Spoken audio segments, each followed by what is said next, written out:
As Oscar said, I'm Oliver. I'm the CEO and one of the co-founders of Pixelberry Studios.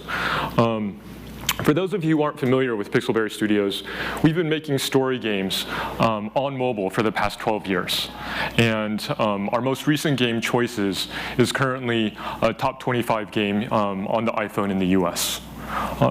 Because we make story games, I thought for today's talk, I'd just tell you some stories about our history as a team and go through some examples where we've hit rock bottom or almost died as a company and kind of the lessons we've learned from that. And my hope is that you'll be able to take away specific learnings from that as well as be inspired by some of our story. So I'll start with kind of the first time our company was in jeopardy. Our company has been through 4 different specific companies, but it's been the whole same team through that whole time. And so the first company I started was called CenterScore. And it was 4 friends from college working out of a small apartment, working on browser-based web games. And we had a lot of fun doing this. We were a few years out of college. I think we're still very naive, which is why we started a company in the first place. And we started bringing in a lot of players. And we'd have people who would email us asking us to change our server IPs because their schools had blocked our games out. Other people who were sending us money in envelopes as part of our subscription service. But the problem is we weren't making enough money.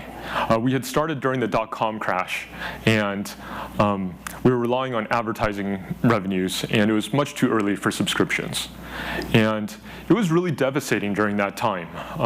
When you start your own company and you have your own studio, as many of you in the audience know, it becomes a part of your life. And when I realized that we'd probably have to shut the company down, I felt like I was a huge failure.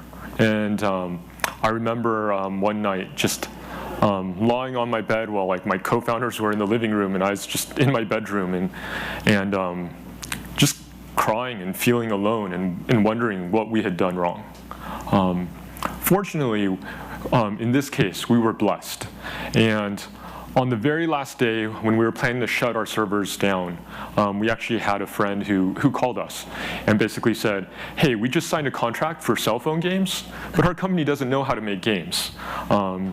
Could you guys subcontract with us? And we leapt at that opportunity.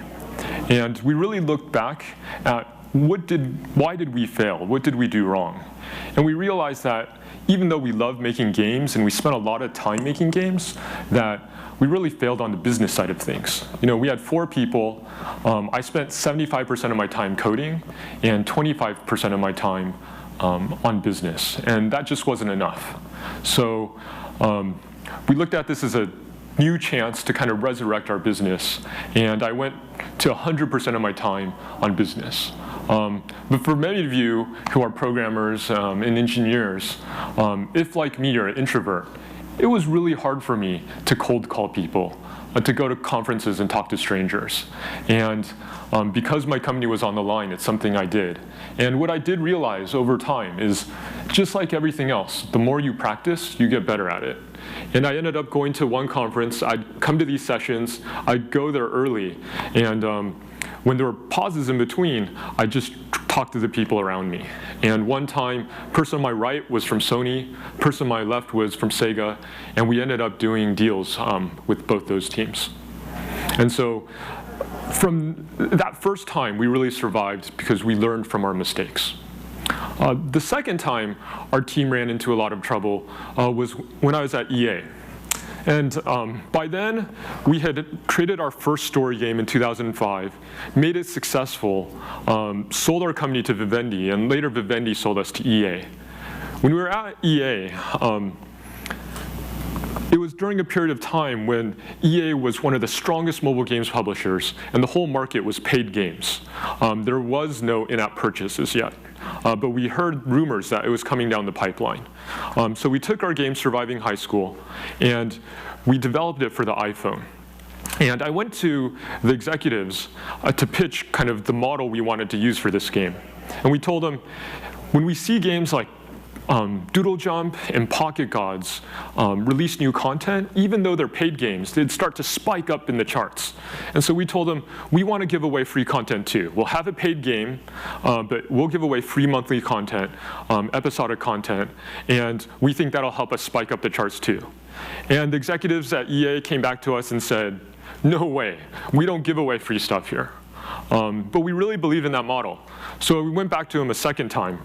And we basically said, OK, we'll give away free content, but we know you don't like giving things away. So if people miss it, it'll be like a TV show. You watch the TV show for free, and if you miss that week's content, then you're going to have to go buy the DVD to better understand the content. And we were going to use IAPs for that. And they said, hey, that's kind of interesting. But then they said, no, we don't want to do that. But we were really passionate about this idea. And so we went back a third time, and we told them, for the most passionate players, we'll charge them 99 cents for next week's content, so they can pay for it beforehand, give away free content to everyone else, and if they miss it, they can pay for it. I'm not sure if they believed in the idea, but I think because we were so persistent, they basically said yes. And the reason why I say I don't know if they believed in the idea is a month before we launched the game, when we had already completed the game, they actually had me lay off half our team. So I had to lay off my co-founders, I had to lay off our designers, our artists, our engineers. We essentially were left with just our writers and QA and myself. I'm a live ops team. And when we launched the game, because we were EA's first game with in-app purchases, we did much better than they expected. We ended up hitting number 8 in top grossing. And I think the lessons we kind of learned from there was because we were persistent about our business model, even though they killed half our team and laid them off, and we only had writers and QA left, with just that small team, we were able to stay high in the charts and to make money as a studio, which essentially kept us alive from them laying off the rest of the team. Now, the third time we got in trouble as a team was also at EA. And so after we launched Surviving High School and turned it into success, and we're doing well for a while, like with a big company, I went through 3 bosses in 3 months. They really loved the idea of what we were doing, and each boss gave my team more and more resources. But in the end, they switched strategies and decided to focus on bigger branded titles. And we were working on original IP. So they laid us off again. And this time they laid off a majority of our team, and they kept a small number of writers. And I put myself on that layoff list. And that's when my co-founders and I started thinking about starting Pixelberry as a new startup. A few months later, they decided that the writers who were there were still too expensive, and they laid them off too. So they basically, by this point, they had killed our entire team. But because we had built relationships with them, they did come to us and say, hey, the game's still making money. Would you consider doing live ops for the game? And we'll do a royalty share with you. And so we leapt at that opportunity, and once again, we were essentially blessed and had a chance for us to kind of resurrect our team and to start over. And I think the learnings we learned from that third time of essentially dying and coming back again was that relationships in the industry matter, right? If even though my bosses had laid off my team 2 times, we had kept friendly relationships, and that made a difference in allowing us to be able to do this. And then the 4th time, our team almost died was just last year. It was before we launched Choices. We'd started working on the team and really believed in the game. And because, as you can tell, we've seen so many ups and downs as a studio, we were thinking about selling our company, and we were doing that based on the success of High School Story. We ended up having multiple offers, narrowed down to one company, and we were negotiating the final details of the term sheet when they decided to pull out of the deal. Now, this whole way through, we thought we were going to be acquired by a company who wanted us to grow our team in size. So we were actually growing our team instead of getting smaller. The problem is our revenues were going down during that time. So our revenues were going down, our expenses were going up, and we started running out of money.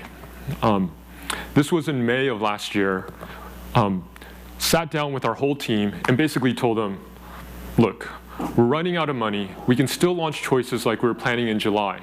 But if we launch the game, because we're behind schedule, we're only going to be able to launch with one story, as opposed to the 3 that we wanted to do. And we looked at the finances. So if all the founders take our salaries down to minimum wage, and everyone else takes a 20% pay cut, we can launch a month later, which will let us launch with 3 stories. And we basically said, we'll answer all your questions. We'll talk to you about any of the details you want to know. And then the management team's going to leave the room. You guys can discuss it together, debate it, probably sleep on it, and then take a vote.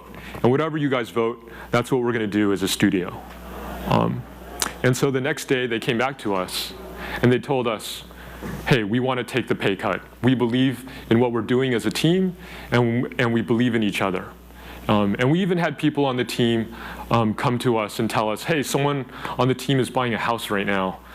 They really can't take a salary hit when they're applying for a mortgage. Will you take more from me? And we told those people, we have a small buffer, so we'll take care of those circumstances. And so we were able to launch a month later. A week after we launched, the game was doing so well that we brought everyone's salaries back to normal. 2 months later, we repaid the difference. And we've been growing ever since. And I think what we really learned from there is just when you have a team that's been through a lot of ups and downs and really trusts each other, it makes a huge difference. And it's because we've been working together for 6 to 16 years through all these ups and downs that we were able to kind of come together and believe in each other. And so those were kind of 4 examples of when our team almost died. And when we were able to, through whether it was luck, through learnings, or through relationships we had built, we were able to kind of crawl back from near death and kind of grow as a team. Now we've continued to grow. But what I realized during this whole time of these ups and downs is that the team you work with really matters, and also what your mission and what you do really matters. Those were 4 examples of when our company almost died, but they actually weren't the most difficult thing we had to do as a company. And that most difficult week we had was a few months after we launched High School Story. So High School Story was our team's first game as Pixelberry, the studio. And it was a mix of a simulation game and a story game. And to the surprise of, I think, the executives at EA that laid us off, our first game hit number 10 in grossing and did quite well and kind of proved them wrong. And so we kind of have a chip on our shoulders as a team. But after we had been, the game had been live for a few months, we got a message from a player from kind of our in-game support system. And it was a girl who was playing our game, and she told us that she was planning to kill herself. And we were utterly shocked and surprised, and we didn't know what to do. And so our COO, Kara, and myself, we actually called the suicide prevention hotline ourselves together to ask them for advice. And they basically told us, when you have someone who's talking to you about things like this, you should just tell them to go get professional help. And we told them, well, if we do that, they might just ignore us, right? Because we're not being empathetic, we're not trying to relate with them. But they told us, that's just the policy we advise companies when they encounter these situations. And so our management team, we sat down and discussed, how are we going to approach this? Are we just going to tell her, hey, you should go get professional help, here's some helplines, here's a counselor, or were we going to try and engage with her? And we realized that, if we were with a bigger company, we'd probably just have to go the route of telling them, her to get help. But as a smaller company, we could take on kind of the potential financial risk or the liability of engaging with her. And if something went wrong, it could potentially tank our company. But we decided that that was the right thing to do, but we wanted to be really careful about it. So Karen and I, we messaged back to the player. We were always messaging together, making sure that we were saying the right thing. And we told her, hey, you really should get help. We understand you're going through a really tough time, and we're just here to listen if you need someone to talk to. And so that week, when we messaged back and forth with her, was the most stressful week of my professional life. Every time we got a message back, I was scared of what she was going to say or what she was going to tell us. We were even more scared when we didn't get a message back from her. But fortunately, after a week of messaging with her, she wrote back to us and she told us that she actually was getting help, and that it was because of our game that she was still there. And it was moments like that that made us realize that what we do as a game studio really has a significant impact, not just on people's entertainment and their enjoyment, but in terms of how they can engage with us and how they feel connected to us. Especially because we're doing story-based games. I think people feel more connected to us because of the characters we tell. And so with Choices, we really put an emphasis on making people feel like they're a part of our game. So we have a diversity of gender, a diversity of race, a diversity of sexual orientation, so that our players really feel like they belong.